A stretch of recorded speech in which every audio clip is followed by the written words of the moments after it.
Now we will solve the questions from the poem Haunted Houses by W. H. Longfellow.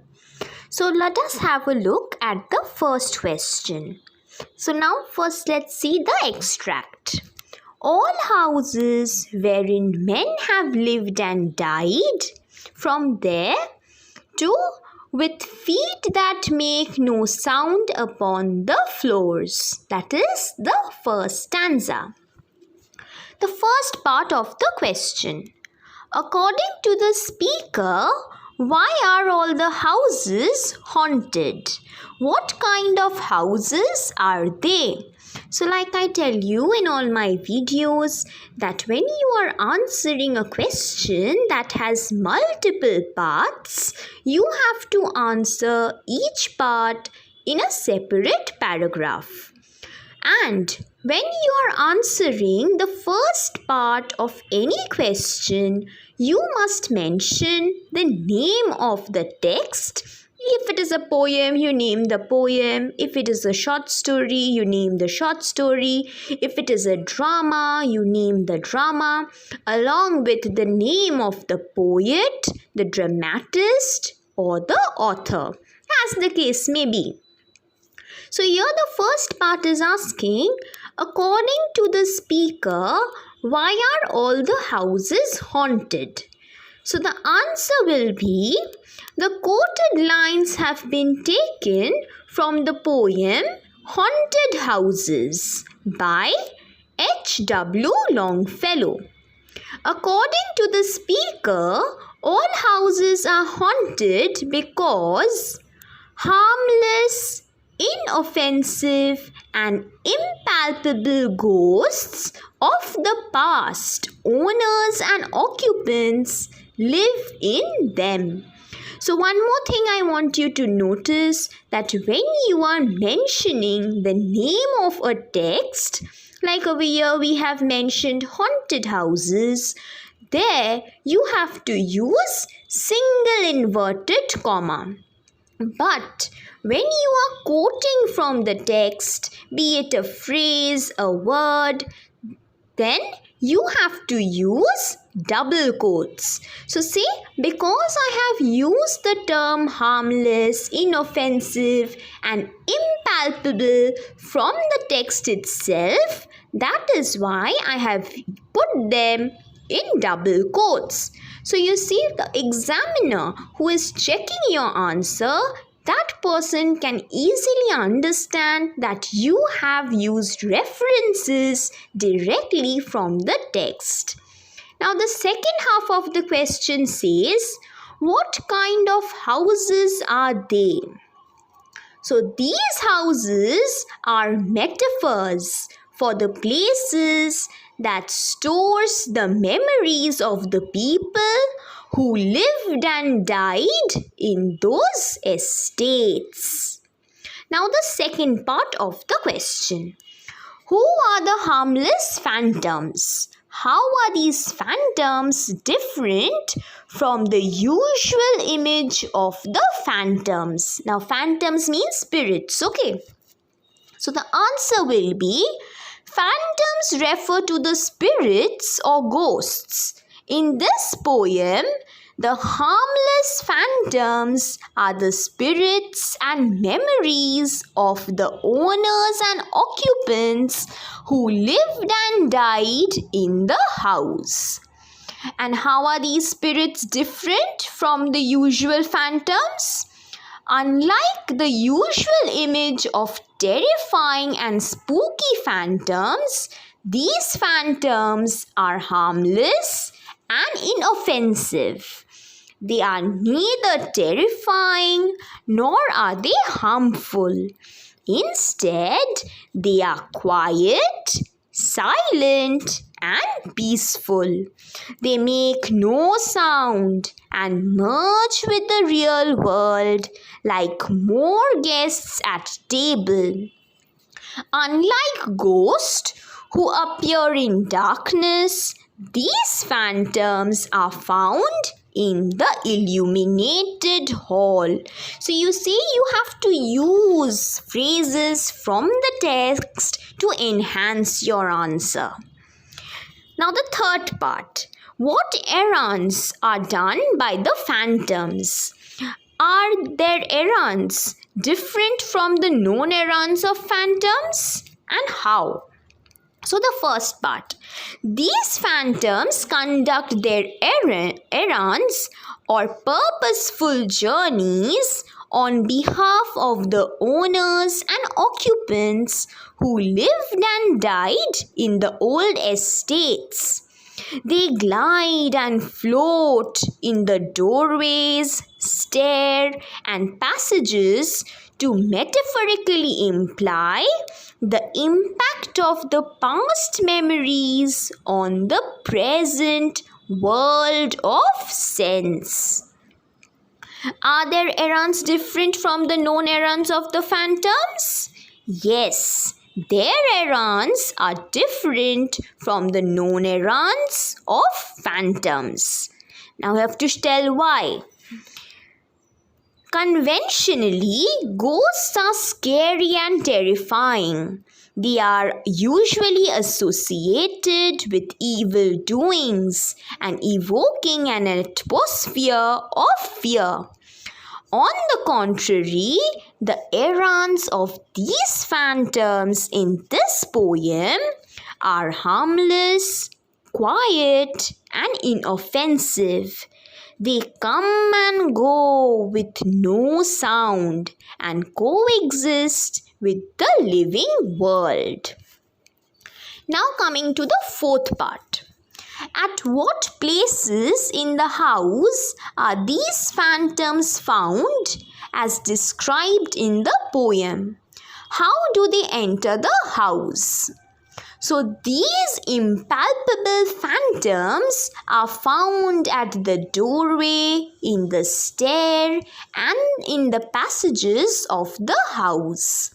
They are also found as silent as pictures among the guests at the table in the illuminated hall. And how do they enter the house? The harmless phantoms come and go about the house through the open doors. They glide and float inside the house without making any sound. Now the last part of the first question. Explain briefly how this extract suggests the title of the poem. So the opening lines of the poem suggests that the alliterative title of the poem is a metaphor for the memories and histories of the earlier occupants of the houses. They are harmless, quiet, and omnipresent. They silently merge with the real world and leave an impact on the world of sense. The opening stanza opposes the conventional idea of haunted houses. Okay, now we will do the second question.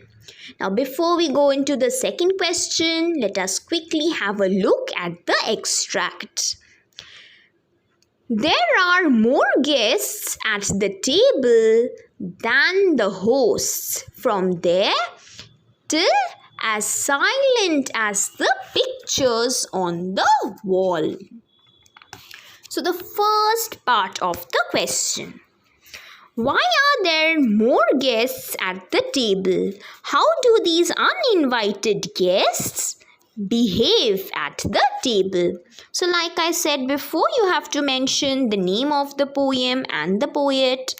So the quoted lines have been taken from H W Longfellow's poem Haunted Houses. There are more guests at the table because the world of sense is enveloped by the spirit world like an atmosphere. The memories of the people who lived and died in the old estates are omnipresent. Therefore, they join the hosts in the illuminated hall. And the second half, how do these uninvited guests behave at the table? So at the table, these uninvited, inoffensive guests remain as silent as pictures on the wall. They are quiet and peaceful. Now the second part. Why are they described as quiet and inoffensive? State 2 other traits of the ghosts described in the poem. So the first half. These phantoms are described as quiet because they glide and float in the doorway, stair, and passages with no sound. They are as silent as pictures on the wall. These spirits are inoffensive as they are harmless, and they harmoniously coexist with the world of sense, even at the table of the illuminated hall. The second half, state 2 other traits of the ghosts described in the poem. 2 other traits of these phantoms, as mentioned in the poem, are seen in the first and second stanza. The spirits are described as harmless and impalpable entities on the air. Now the third part. Why are they as silent as pictures on the wall? Whose pictures are they? So the speaker uses a simile to compare the quiet phantoms to the pictures on the wall. He means to say that the spirits were as mute as the pictures. Moreover, these spirits carried the memories of the people who lived and died in these old estates, just like the pictures on the wall. And whose pictures are they? They were the pictures of the owners and occupants of the past. Now the fourth part. In the extract, there is a reference to more guests. What is the exact extract state? That they are invited. In the extract, there is a reference to more guests. The silence of the phantoms at the table shows that they were uninvited. So despite being thronged or crowded among the world of sense, the uninvited phantoms remained quiet in the illuminated hall. Moreover, the stranger could not perceive the phantoms. Perceive means he could not see. Now the third question. What does the extract say? We have no title deeds to house or lands. From there to and hold in Mortmain still their old estates. So the first part of the question. Who are we referred to in this extract? Why do they not have title deeds of the house and lands? So we begin with the first half. The quoted lines have been taken from H W Longfellow's poem Haunted Houses. The speaker refers to the living world or the world of sense as we. They include the current owners and occupants of the haunted houses. And why do they not have the title deeds of the house or land? According to the speaker, the inhabitants of the past were unwilling to transfer their ownership to the next generation. They seemed to rise from their graves to hold on to their property rights. Thus, the present owners have no title deeds or legal rights of the house or land. Now the second part. Who are the owners and occupants of earlier dates? The owners and occupants of earlier dates refer to the men who lived and died in those houses. They refer to the previous generation who used to own the old estate. Now the third part. Explain the line. From graves forgotten stretch their dusty hands. In the quoted phrase, the speaker shows how the inhabitants of the past rise up from their graves to hold on to their old estates with their dusty hands, while the present world of sense seems to forget the occupants of the past. The forgotten owners are unwilling to transfer their lands to the real world. Now the fourth part. Who hold in mortmain still their old estates and why? The quiet, harmless, inoffensive ghosts hold in mortmain their old estates. The term mortmain in French refers to the land that cannot be transferred. In this poem, the occupants of the past were reluctant to transfer their ownership to the present generation. Therefore, to prevent the transfer of ownership and exert a perpetual control over their property, the intangible spirits stretched their dusty hands from their graves. Now the last part. Explain briefly two poetic devices used in the extract with examples. In the phrase owners and occupants, the poet uses an alliteration.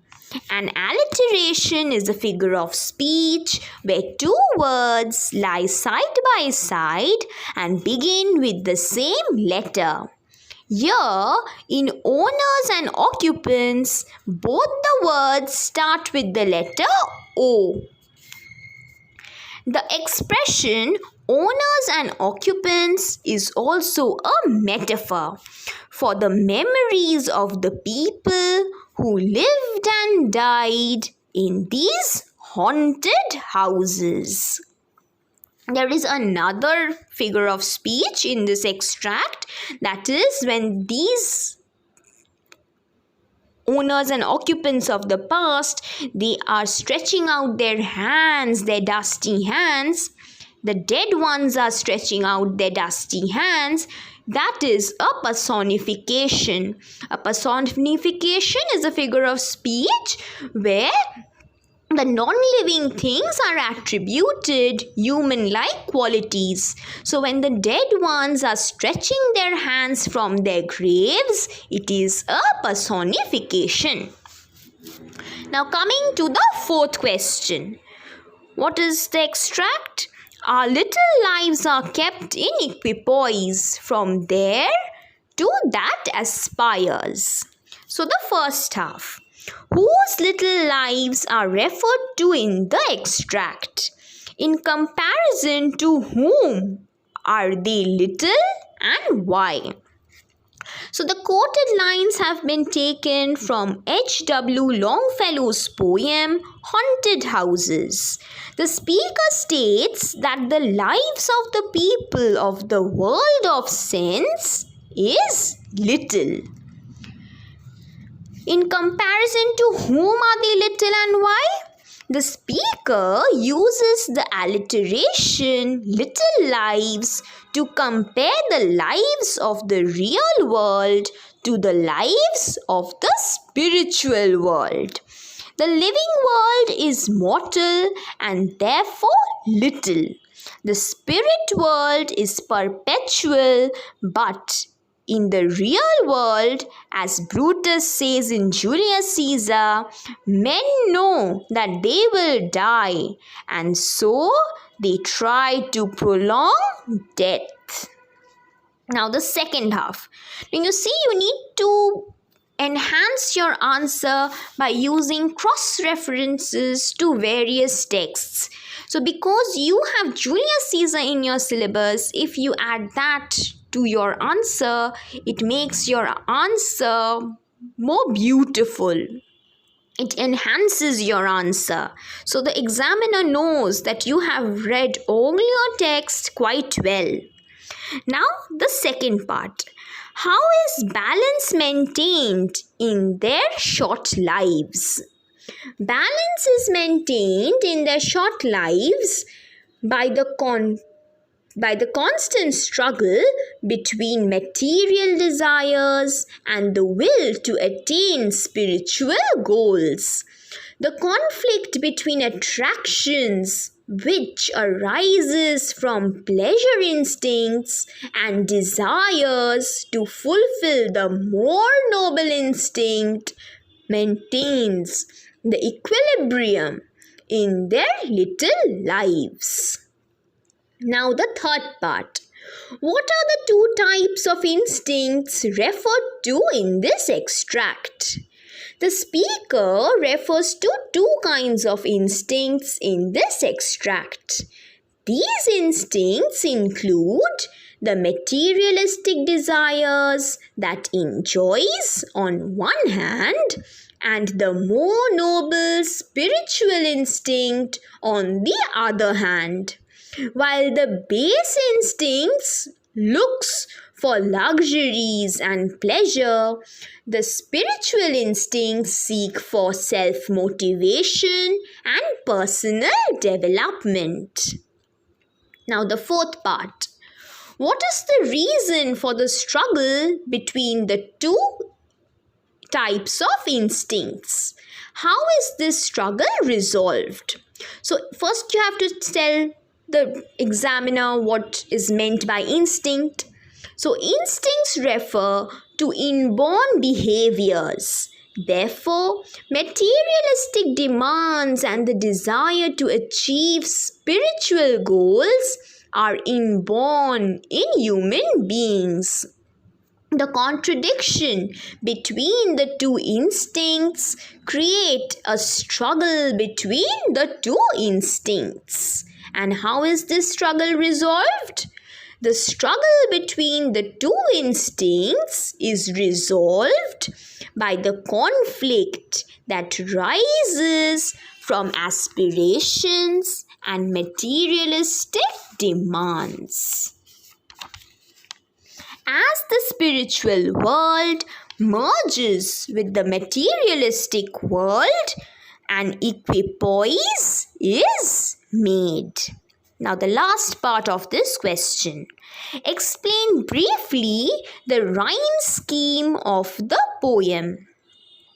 The poem, divided in 10 stanzas, follows the regular A-B rhyme scheme.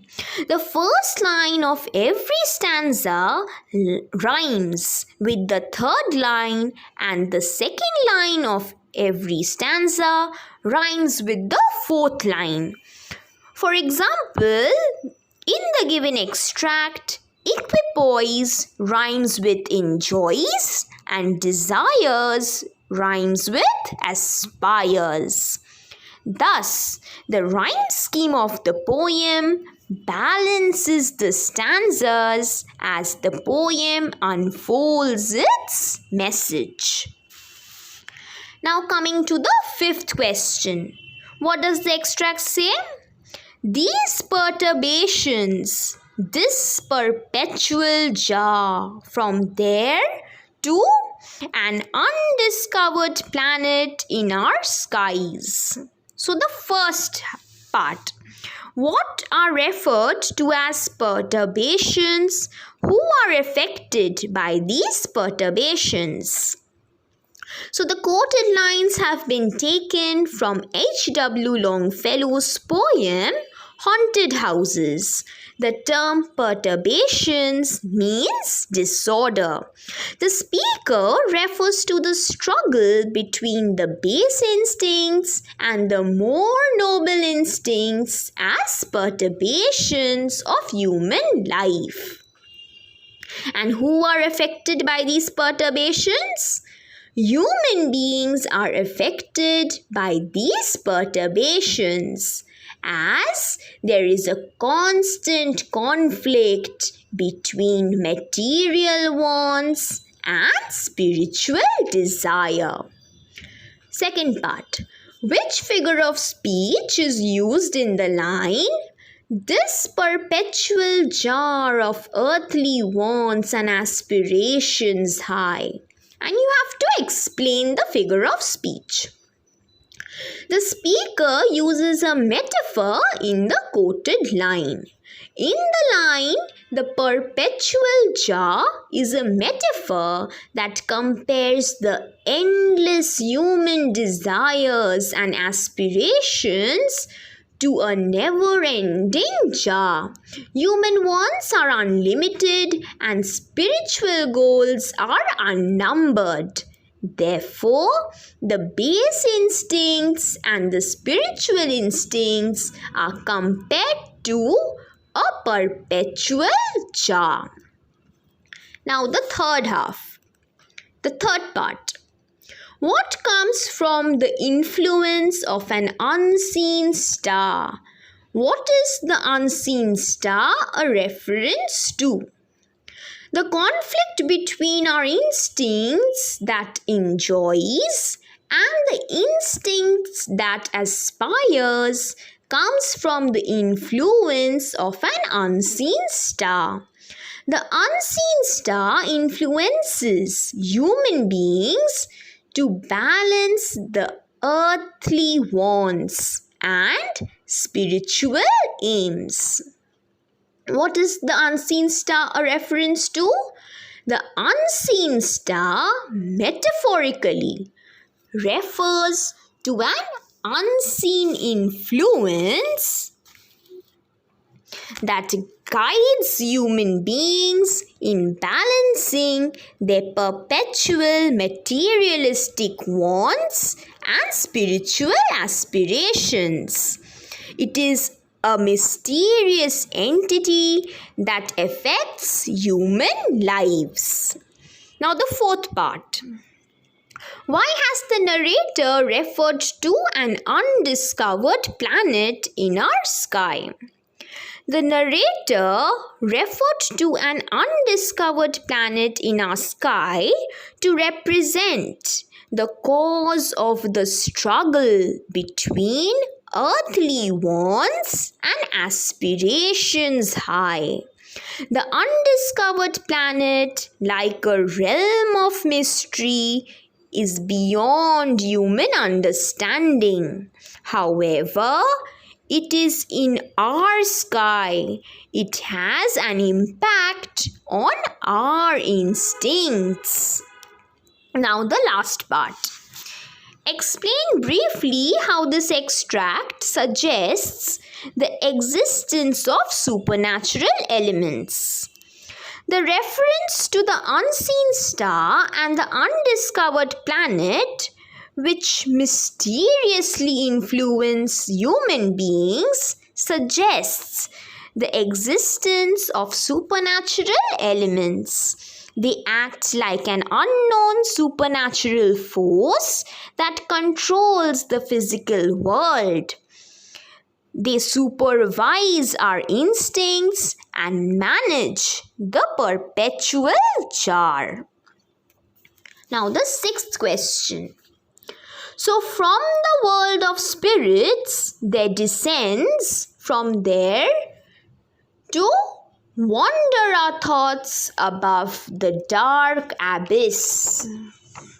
So the first part, what connects the bridge of light? How is the bridge made? So the quoted lines have been taken from the poem Haunted Houses by H W Longfellow.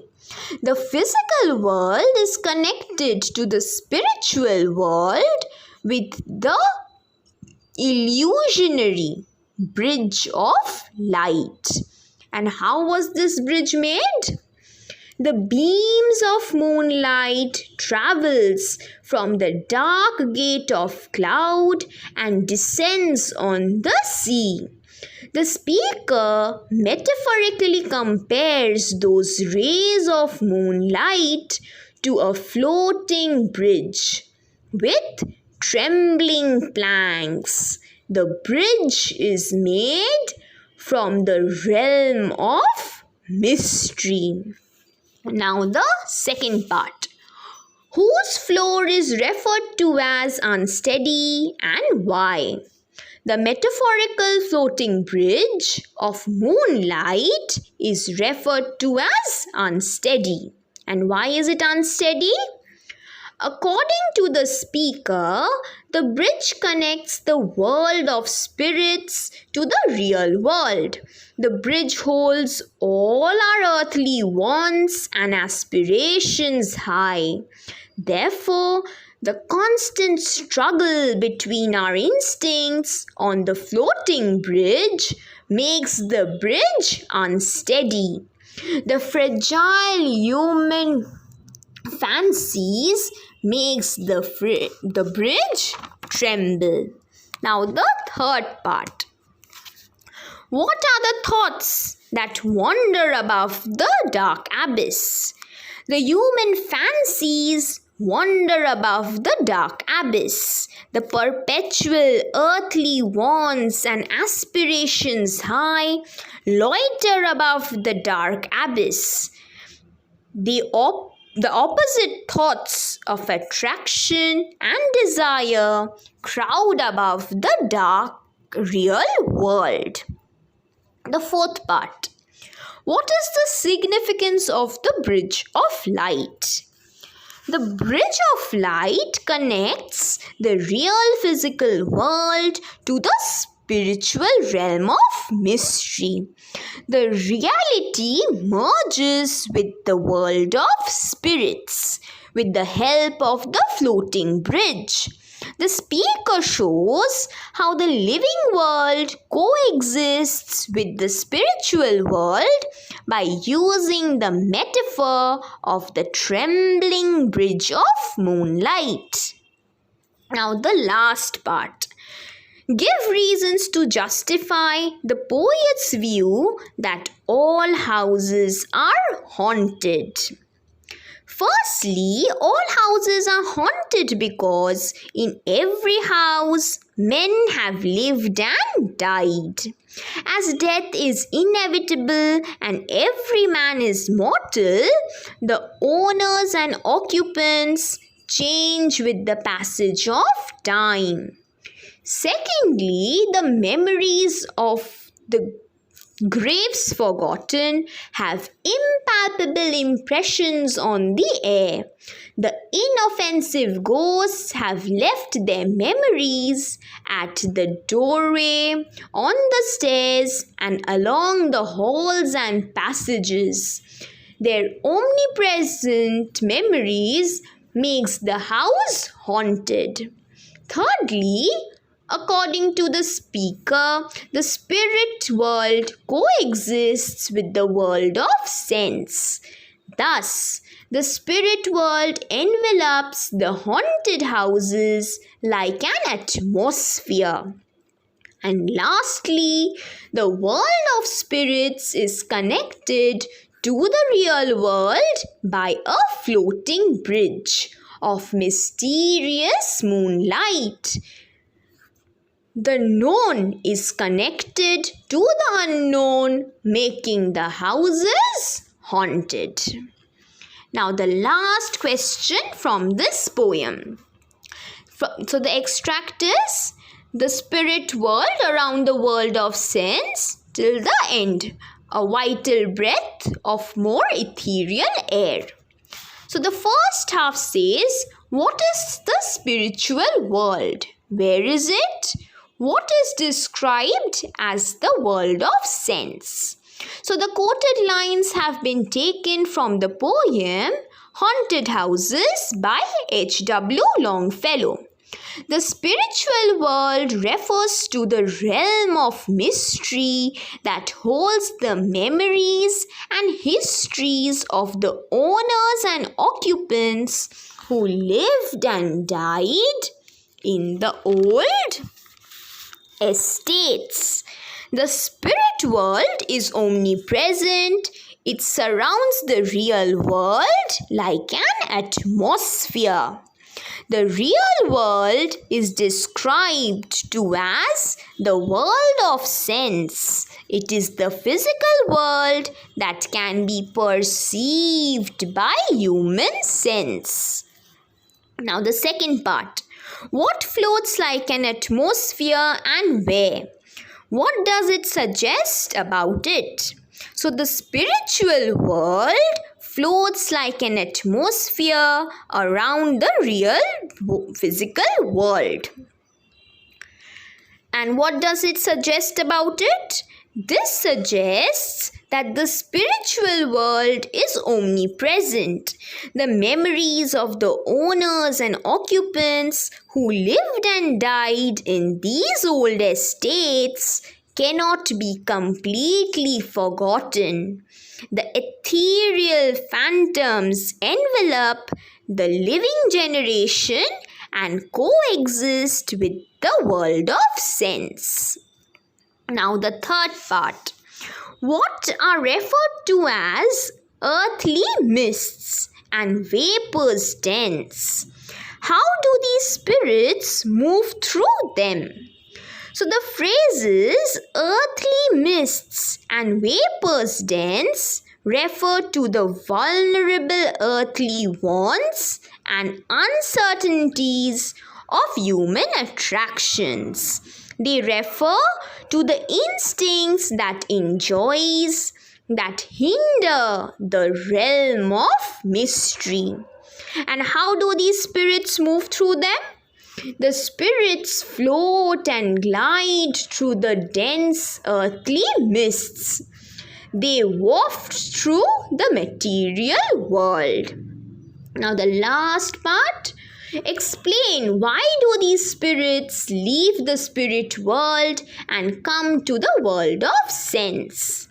So according to the speaker, the owners and occupants of the earlier days were hesitant to transfer their old estates to the present generation. With the desire to hold on to their title deeds, the spirit world rise up from their graves forgotten and surround the physical world like an atmosphere. They leave the spirit world to coexist with the world of sense, to make their memories and histories omnipresent. They long to leave an impact on the real world. So with this, we come to an end of today's question and answers. If you want to see the explanation of this poem, you can see them. I have given the link to that video in the description below, and if you are looking for other solutions from other chapters, you may check the playlists in my channel. So till I come up with my next video, happy studying English. Ta-ta!